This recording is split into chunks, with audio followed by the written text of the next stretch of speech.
Get rid of the visualization of a corporate ladder.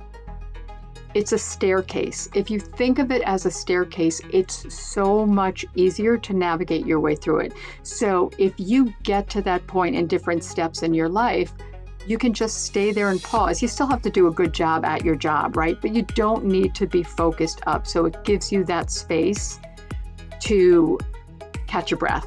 What I say to them is it's sort of an echo of some of the conversations we've been having, but to lock into finding their true voice and being who they really are. And that is so much easier said than done. And I know that. And a lot of it just kind of comes with experience, but that what they can offer that nobody else can offer is themselves. That's what is going to make them stand out. And so figuring out who that is and leaning into that. And look, if that person is someone that wants a family, have a family.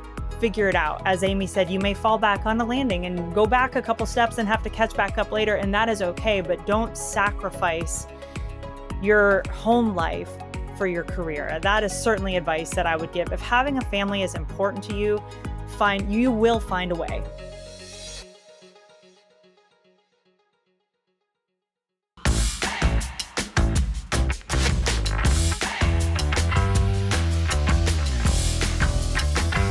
Hey, possibility seekers, guess what? Would you ever want to sit and talk to somebody that's done broadcasts? Would you ever want to sit down with somebody that calls games? A woman who calls men's games? A woman who manages talent at the highest level? A badass in sports? Guess what? I not only have one, I have two today. Welcome, Aimee Leone and Jenn Hildreth. I'm going to tell you about both of them in just one quick second.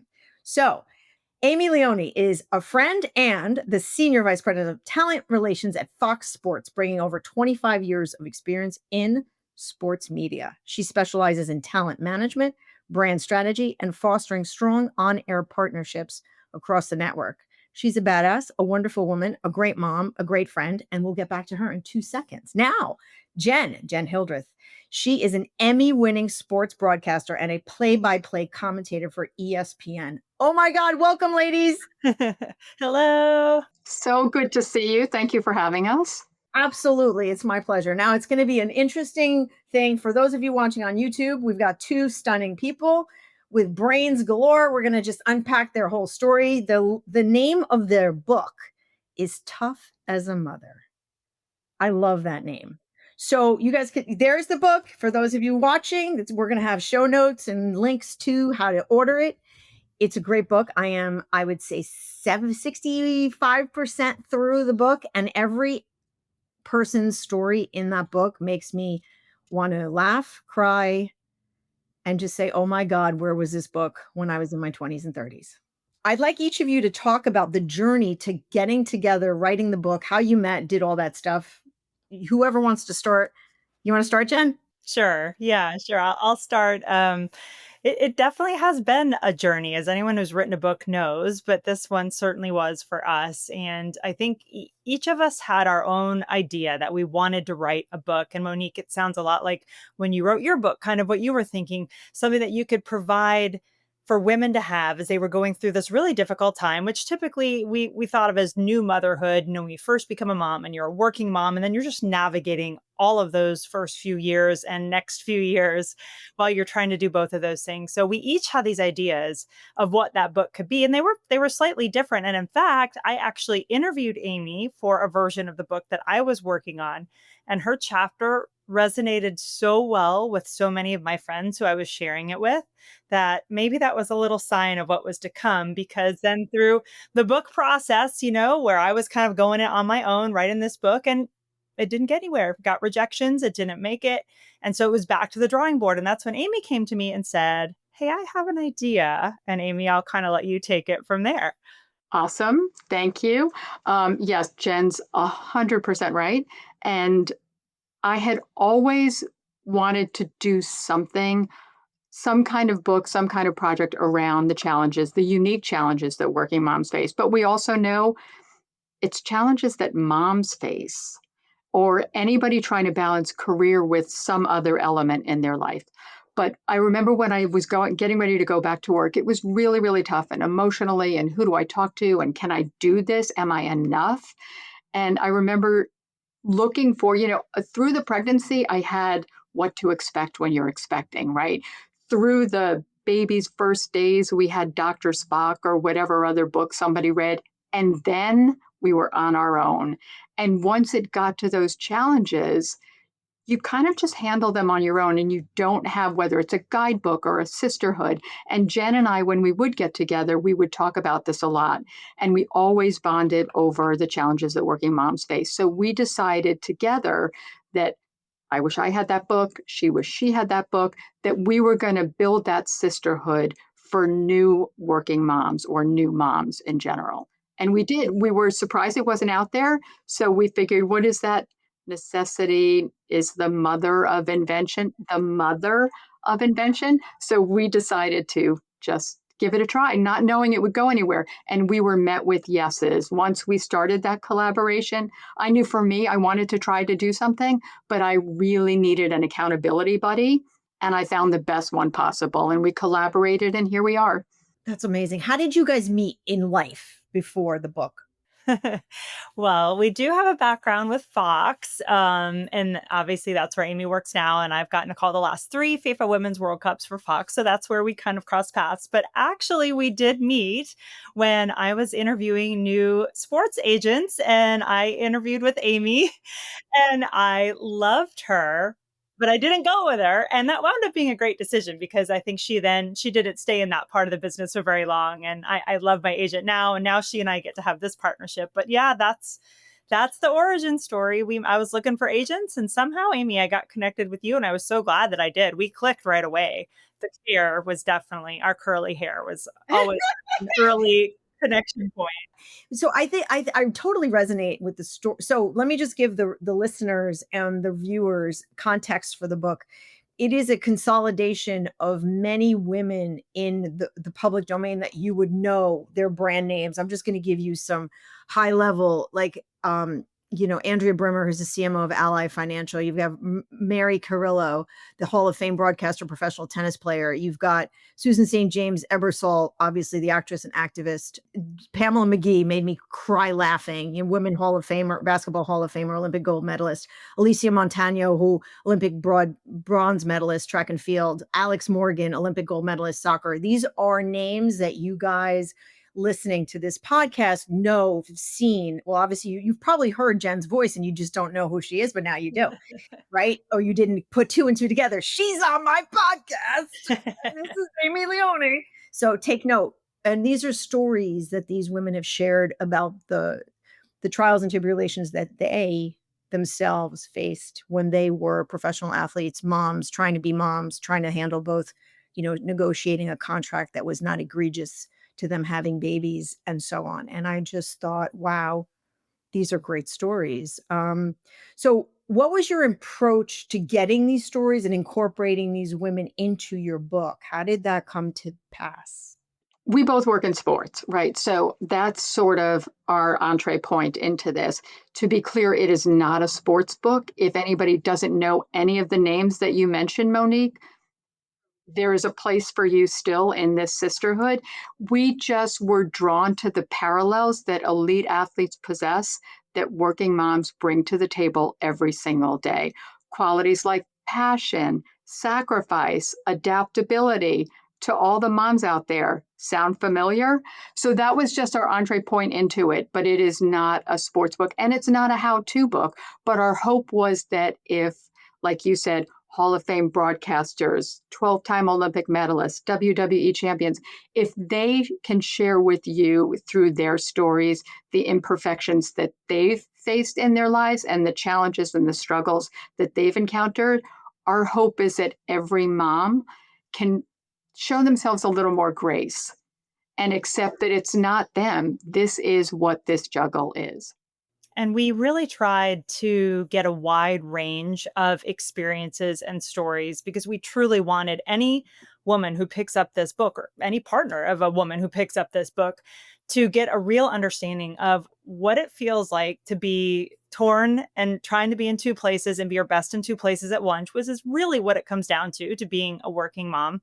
And we also wanted people to be able to see themselves in places they might not have expected. Like, you might be surprised to find out that you have something in common with this Olympic athlete, or, this broadcaster who's won all these Emmys. And as Aimee said, it was our goal very much not to say, look at these awesome women and look what they've done, because no mom wants to be told how awesome these other women are when you're feeling like a big pile of crap trying to do it yourself and you're a mess. No, we wanted to show the mess that everybody goes through. I mean, Aimee mentioned a WWE champion, Becky Lynch, who is such a badass. And I don't even follow wrestling, but like, I want to follow Becky. I read her book, definitely love her. She almost cried when we talked to her. And it is that raw and powerful. And when you talk about our goals of putting these stories together, our goal was, we wanted you as the reader to feel like you were having a conversation with these women, and you felt that rawness and you felt that vulnerability, because that's where the connection is. And it totally worked, by the way. Oh, good. It felt like I was having a conversation. In some parts I was like, oh, you too, and oh, gee, I'm glad I'm not the only one. I thought I was crazy. And I think this power of community that we're all trying to build in different ways, but similarly, is the strength for the next generation. I think we have to normalize imperfection. And sometimes you may not be comfortable sharing that at work, right? Sometimes people try to keep it private and they don't want to talk about like perceived weaknesses or vulnerability outside of their own home. And that's okay. Grab this book, because this book will remind you that you are not alone. And by the way, that you got this. I will share a little bit of a note that Jenn and I both got from a new mom who's also a broadcaster. And when we look at like, how many books did we sell? How many appearances did we get? Like, that's great. Believe me, please buy the book, anybody who's listening, because we like that. But we got this beautiful note from this broadcaster who said, I'm a mom. I just had twins. And as I look at my babies between feedings and diapers and naps, and then I know that I'm going to go back to work soon, I'm struggling with, am I enough for these babies? And will I be enough in the workplace? And she said, enter your book. I thought you wrote it just for me. She said, and I left feeling so empowered and encouraged that if you, Aimee, can do it, if you, Jenn, can do it, if Hannah Storm can do it, if Tiffany Green can do it, she said, damn it, I can do this. And that's that was the validation right there that we really wanted. Making me cry, Aimee. Aimee won't cry, but I'll cry. But that note almost brought me to tears. Yeah, I want to also unpack the idea of being the only in the room. And you guys, in your careers, and myself, we different paths, different places, and we've all been the onlys. I wanted you to speak to being the only coming up through the ranks, and not necessarily being very interested in sharing our vulnerabilities and what's going on at home and the baby situation and the whatever. Just a quick off note, I had a woman exec from a big client company, big chip company. You know what I mean? Anyway, she was at a senior level and she was traveling. She has four kids. And the gentleman she was traveling with went, well, who's watching the kids while you're on this business trip? And she turned to him. She said, would you ask that question as if I was a man? And he just said, yeah, you're right. I wouldn't. And she goes, good, because we're not talking about it. Good for her. That's it though. We have some, I'm going to point you to the Jessica Mendoza chapter in her book, because she tells a very similar story when she was covering baseball and she was talking to a manager, and his question to her was, isn't it hard leaving your kids? And her response was, the way he phrased it made it seem like I was leaving them on the side of the road with no dinner, and she came right back at him too and said, well, you've got kids. You have 162 games in a year. How do you do it?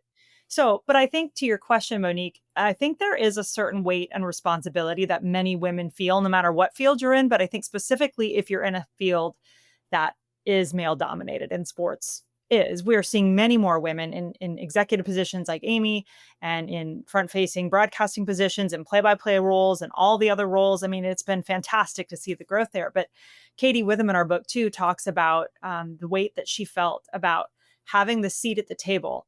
And it wasn't just for her that she had to represent. She felt she was representing all the women that came behind her. And so when you start thinking like that, you start adding all this pressure to yourself, and you worry, can I show them that I've got these struggles that I'm having at home because I'm leaving my baby? Do I let people know that, or do I just carry on? I mean, Allison Williams, and forgive me, I do always go back to stories in the book. If you want me to stay more personal, I can. But they tell it so beautifully. And Allison Williams, who Aimee works with at Fox, talked about how when she first came back after her first child, she said she came back and just thought, I need to be the same person I was before, Allison Williams, sideline reporter.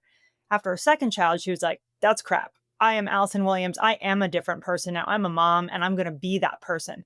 But I think it takes the experience and the confidence of knowing that you can do that and you can be that, to be brave enough to do it. And it is bravery, I think it takes to to do things the way that you want to be who you truly are. And I think that comes with time, Aimee. I don't know about you. I certainly felt those pressures early in my career to kind of just fit in this box that I thought I needed to be in.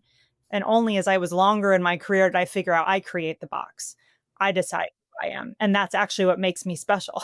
That's a great note. And I think for me, I was just so in the thick of it, and I was so young when I had kids, and I knew I was going to go back to work, that I don't know, I just like triaged it, right? I think we compartmentalize it. Yeah, right, exactly.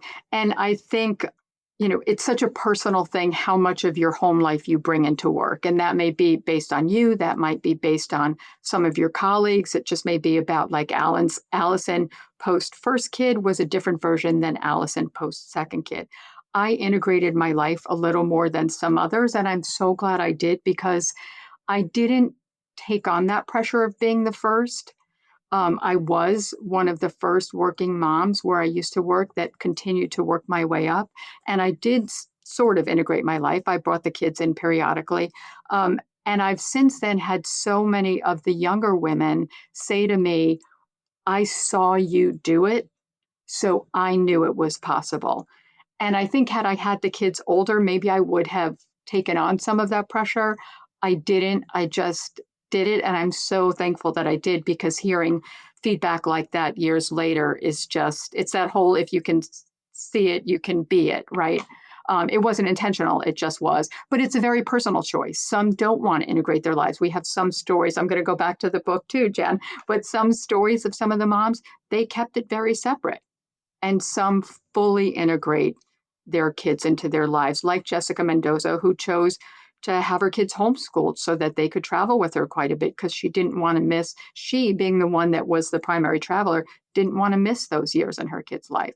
So it's an individual choice, and adaptability being one of the tenets of tough motherhood, we adapt to some of the choices and our circumstances. Totally.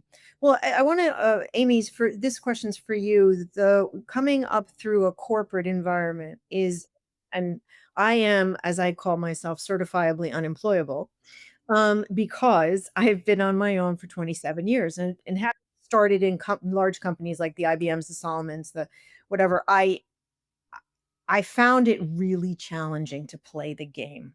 And when we say this industry or that industry is male dominated, yes, I hear you about sports, and I will say it's in every industry. Anyway, you back to this. When you were coming up and you were the only, what was the sentiment that you had vis-a-vis your male coworkers? How did you, did you find yourself comfortable separating the conversations personal and professional? Did you keep it mostly professional till a certain point and then you said, I don't care anymore? Like, what was your journey in the speaking about your authenticity? Yeah, it's interesting, and I share this quite a bit because I worked in sports television, so ratings would come out. We'd get, the first glance Monday mornings, and there was always an executive meeting, and some of the executives would come in, because at the time I worked for the chairman of the division, and they would come in and they'd say, how are you? Very nice, right? How's Wayne, my husband? Nice that they ask. How are the kids? They're great. Thanks. So, right, all of that I took as being nice because I didn't want to just answer those because I was a woman. So I would ask them, how's your spouse? How are your kids? And then I would pivot to something work related. How about those ratings, right? That I knew they were going in to discuss. So I intentionally acknowledged the kindness of their questioning, reiterated those same questions back to them to humanize the conversation, and then go right to business. So I wasn't going to be mad about it. I was just going to in their defense, they didn't have many women in the workplace in the roles that I was in who were also spouses, who were also moms. So I did like my change management 101, right? I'm going to meet them where they are, and I'm going to just get them to where we all need to be. And was your boss female or male? Very curious, not judgmental. Male, he was male, and has a really strong wife who's amazing and supportive, and in the book as well, Susan St. James Ebersol. Yeah, I was going to say, okay, I think I know what we're talking about now. But she's a stud in her own right. Oh, she's amazing. 100%. Right. So I've always admired her, and yeah. Anyway, so Jen, you being also the only in the room for quite some time, I'm sure, you navigate the personal, professional, and how much authenticity you brought to the roles that you had. You know what was interesting? I was just thinking about this and kind of comparing my story with what Amy's experiences were. And I think what was really a game changer for me was when you work in front of the camera and you get pregnant, you don't have a choice anymore. Everyone is going to know. I mean, unless some people have been really amazing about how they hit it. I'm like, after their season ends, they're like, guess what? I'm pregnant. Yeah, I was like out to here. Like you could tell. So I think that was eye-opening for me because I saw how people responded differently to me. I always felt like, especially when I was doing more sideline reporting, I felt like as a female, there was an advantage there because I could connect sometimes with some of these athletes and coaches in ways that male reporters and commentators just couldn't, because sometimes I think there'd be like the sense of competition they'd feel like with those guys, and they didn't worry about that with me. But I realized as I showed, without choosing to, this other side of me, they saw me as more of a whole person. So we were able to connect on a truer level than just whatever we might have been talking about for the game.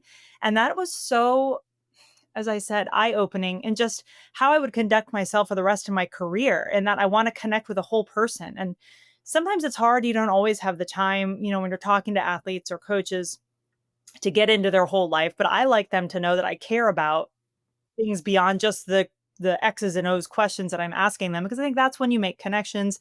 That's when you get the most out of people. And I really learned that through being pregnant and having that be out there for everyone to see. And then I just was much more open about it. I was not nearly as open as I see a lot of the moms being now. But I think that's also partly because there's so much more social media now. And there's this window to showing everybody your world if you want to. And we only really had like MySpace or something, or Facebook was just starting then. So it wasn't as big professionally. But yeah, I think that's what really got it started for me. And it was this whole journey of like recognizing being my whole self is what was going to make me eventually be successful in whatever I did. There's data about that. The data is that women leaders who typically, again, I'm gonna use typical as a thing, as a caveat, who typically come from a place of more empathy and more collaboration. Women leaders are more, by virtue of how they're wired, typically more empathetic and more collaborative. And it shows in there was just a study done, and I interviewed the woman who was working with the author, that the world is going to see more female leaders by the year 2034 than ever before, and we're going to be controlling billions of dollars. Most of the net worth of organizations and people are going to be managed by women, blah, blah, blah. But the companies who have women in leadership positions showing more collaboration and more empathy seem to have more shareholder value. And we actually cite that in our intro, and it's an interesting stat, right? And it just shows, while ours is not a business book either, right? I've said all the things it's not. What is it? It's a sisterhood. But while it's not a business book either, it's designed like, how do we fill that gap, right? If women are struggling or women are leaving, but we need women in senior leadership, how do we kind of narrow that gap? We don't know. We just believe that starting conversations and supporting each other and creating this sisterhood to show that the imperfection is what life is, and it's still amazing, but that we don't hold ourselves to the standard that's actually not attainable. We just think by having those conversations, we can help make people more comfortable in their own choices and their own lives. Right. I agree completely. And I think the compartmentalization is good in sometimes, because sometimes I think there's, for me personally, I don't really love the oversharing, like I don't really care that you're bringing Junior to his third dental appointment of the thing and the thing, and his tooth fell out, and then we had an infection. And like, I don't want a 25-minute diatribe on why you need to take Junior to the dentist. Just take Junior to the dentist. You know what I mean? Just deal, do your work, be accountable, be whatever. But there's this fine balance between overshare and then there's the what's off limits, which I think is what we're talking about now. It's the idea that having a conversation about life, as integrated, messy, and imperfect as life can be, is okay. And I think that's really where we need to get to. Was there somebody that inspired each of you to be the way you are and to have the voice that you have? Sure. Yeah, I don't think it'll come as any much of a surprise, but the original tough mother for me is my mom. So she is an artist now. She was a high school art teacher for 30 years in upstate New York, and she's quiet. I mean, my mom is not like me in that sense, but her voice, her words are strong even if she herself is not loud. And I just think that she always taught me, she and my dad, to be fair, both my parents always taught me that I could be anything I wanted to be. And that belief in myself. And I know, Amy, you had some similar experiences with your dad in particular. But that belief that you could do whatever you wanted to do is, I think, so empowering. And just having that as a child and then continuing to grow up, I think that's carried me so far. And I think the whole idea of empowering is why that's one of the themes that we are so focused on for our book. We wanted to do that, to be that empowering voice to other women in case they didn't necessarily have someone like that in their lives. And I totally agree about the empowering voice. I think for me, being a little bit older, I was a child of the women's liberation movement. So women before me didn't have that choice. I did. And my parents both very strongly encouraged me to take advantage of that. We didn't talk specifics about it, but I knew that there were going to be options available to me that weren't available to women who came before me. So I would go with my dad to work. It was before the take your kid to work day was a thing. And I would go with him and just be in awe of these women. The unfortunate reality then was many of them were not moms. Some of them were not married. So I had this inner conflict of, I know I want that, but I think I also want this. So when the time came, I just thought, you know what, I'm going to build on this and let somebody tell me I can't do this. I love that. I absolutely love that. Yeah, it's funny that we can trace back our self talk to how we were spoken to as a child. And it is incredible how many times I have to tell people, don't let your 5-year-old or your 8-year-old self run your life. And because, I wasn't really a particularly happy 5-year-old, so I think I'm going to let her be okay over there. I was bossy. I need to leave that girl back there too. Take the good, leave the bad. That's right. That's right. Well, in the book, I talk about some of my coaching. It says, you name your alter ego that you're not super proud of, right? And you speak to her. So my alter ego is Monica, and she's a bitch. And so when Monica shows her rears her ugly head, and she usually appears on one of my shoulders, I acknowledge her. I say, "Hi, Monica. I'm sure you have a point of view on this subject. I'm sure. Let me know what you're thinking." And then I dismiss her for her thoughts and say, "Bye bye. I got this. See you later." So this is just one of those many tools that you can use if it helps. Yes, speaking to yourself in the third person like LeBron James is one of my favorite things in the world. What advice do you have for other women who are just starting their careers, other than reading your book, which is clearly what we want them to do? doing a pivot or, earlier in their careers than we all are here, as to save them some of the heartache that we've experienced? What would you say to them? Yeah, I'm going to jump in. One of the things that somebody said to me once, and I've taken this and just I continue to elaborate, but get rid of the visualization of a corporate ladder.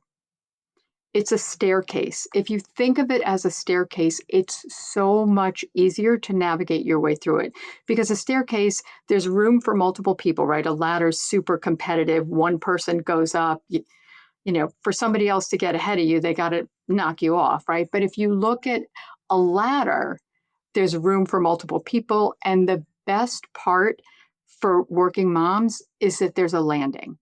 So if you get to that point in different steps in your life, you can just stay there and pause. You still have to do a good job at your job, right? But you don't need to be focused up. So it gives you that space to catch your breath and adjust. So let's forget about the ladder. Let's go lean in on the staircase visualization. Oh man, now I have to follow that great analogy. That one is so good. I know Amy and I have talked about that before, and I do love that. I think that's fantastic advice. And I think I actually talk to a lot of young broadcasters now too, especially those who want to do play by play. And what I say to them is it's sort of an echo of some of the conversations we've been having, but to lock into finding their true voice and being who they really are. And that is so much easier said than done. And I know that. And a lot of it just kind of comes with experience, but that what they can offer that nobody else can offer is themselves. That's what is going to make them stand out. And so figuring out who that is and leaning into that. And look, if that person is someone that wants a family, have a family, figure it out. As Amy said, you may fall back on a landing and go back a couple steps and have to catch back up later. And that is okay, but don't sacrifice your home life for your career. That is certainly advice that I would give. If having a family is important to you, you will find a way, one way or another, to get it done. And your timeline may stretch and look a little different in terms of advancement and where you want to be in your career. Shoot, you may not.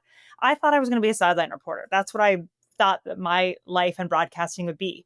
And then this play-by-play door kind of opened up. And now I just went running through it. Thank God. And here I am. So it's a different door. And there have been decisions that I've made along the way that have been having to do with my family, where I've left certain roles behind and pivoted to other roles.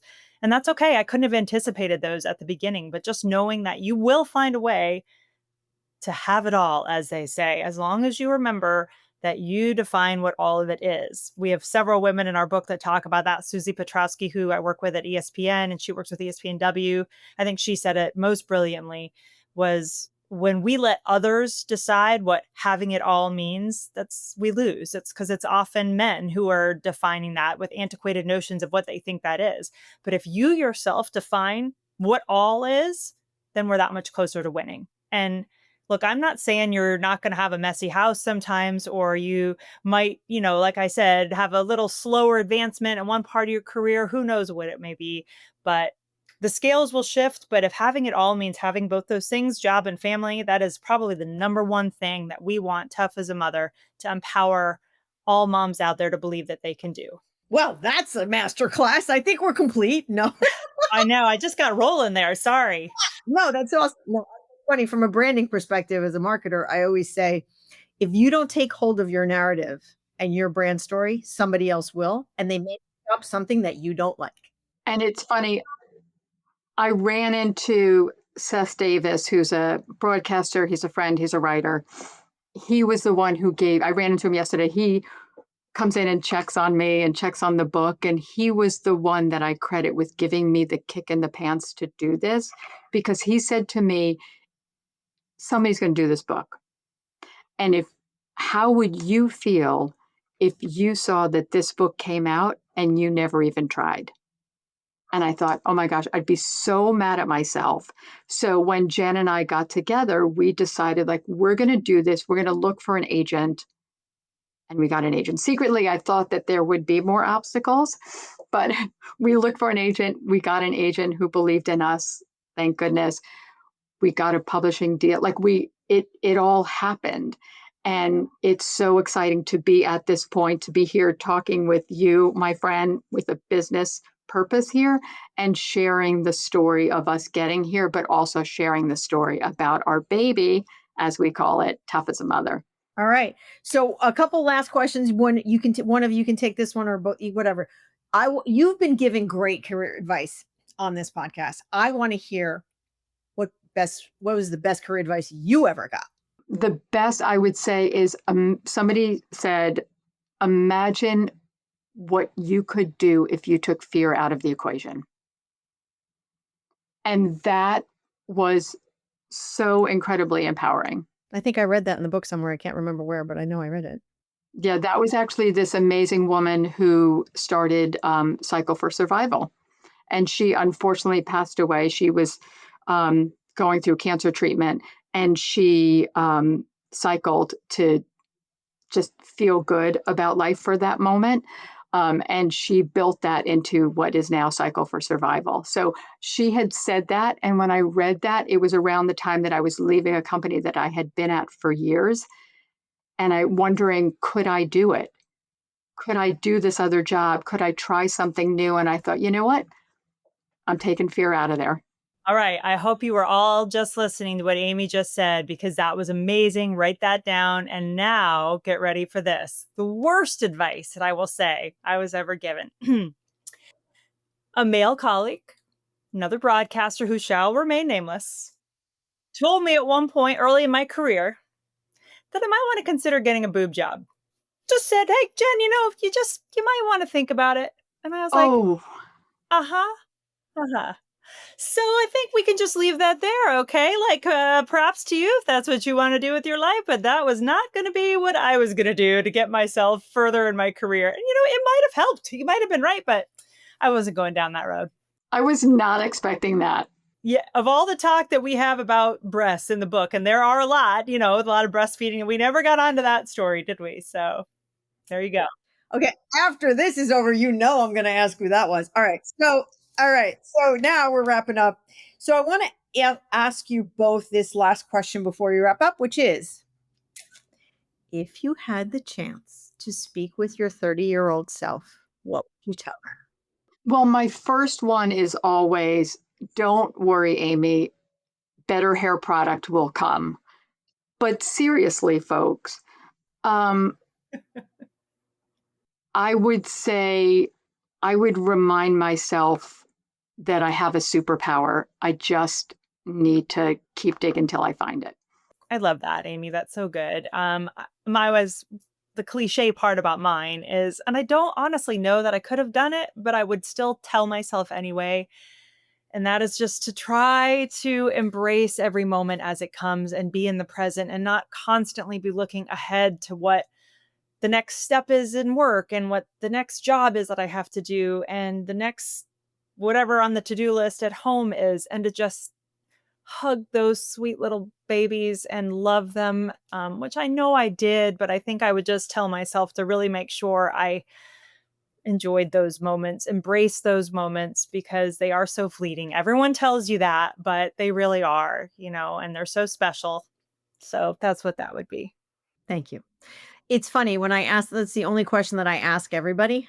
And it is always typically any version of relax, you'll get it. Don't worry so much. Have more fun. Chill out. It'll all work out. It's all the same sort of theme of, you are putting too much pressure on yourself right now. Do not worry about it. It will work out.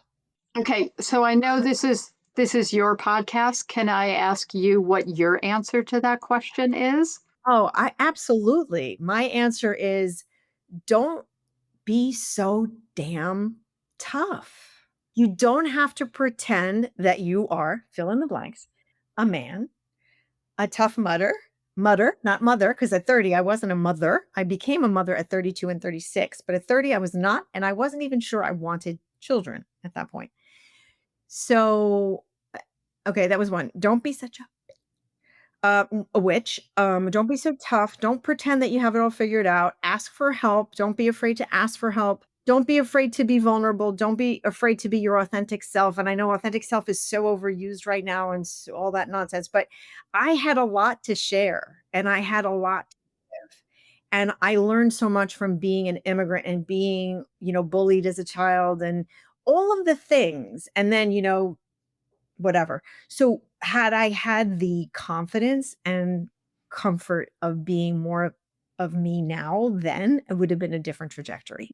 I'm so glad you did that, Aimee. And there's a reason, too, that we included vulnerability as one of our Tough Mother tenets, which are those traits that Aimee talked about at the beginning that we feel like working moms and elite athletes or women in sports possess. Yes, we're calling this book Tough as a Mother because there is this toughness that's inside of you. But part of that is being strong enough to know that you can ask for help when you need it. And it was like decades of not asking for help and then getting annoyed that people didn't help me. And it's like, well, you didn't ask. They're not really great mind readers, people. So, it's not going to be. Anyway, last parting words from either of you before we wrap up. And thank you for what you've already contributed. I'm just going to say one of our mantras in here is you got this. All right. Well, I think we did get this. And thank you both so very, very much for being here. Possibility seekers, I would love to hear some noise from you. I'd love to hear some thumbs up, some reviews, some clicks through the Amazon to get Tough as a Mother from Aimee Leone and Jenn Hildreth. They are both badass women who you would be so happy to support based on what you heard. Come on now, we've got to do this thing together. So thank you for being here and make it a great day. Bye-bye. Thank you so much for listening to Possibilities with Monique de Maio, where we unpack life as a female mover and shaker. If you like the show, please consider liking it, or better still, subscribing to it and leaving us a rating. It truly does help. Also, you can pick up my book, The 7 Secrets to Creating a Life You Love, a practical guide for women in leadership. You can find the book, other episodes of this podcast, and how to stay in touch at moniquedemaio.com. DEMAIO. I look forward to seeing you again soon. With gratitude, Monique.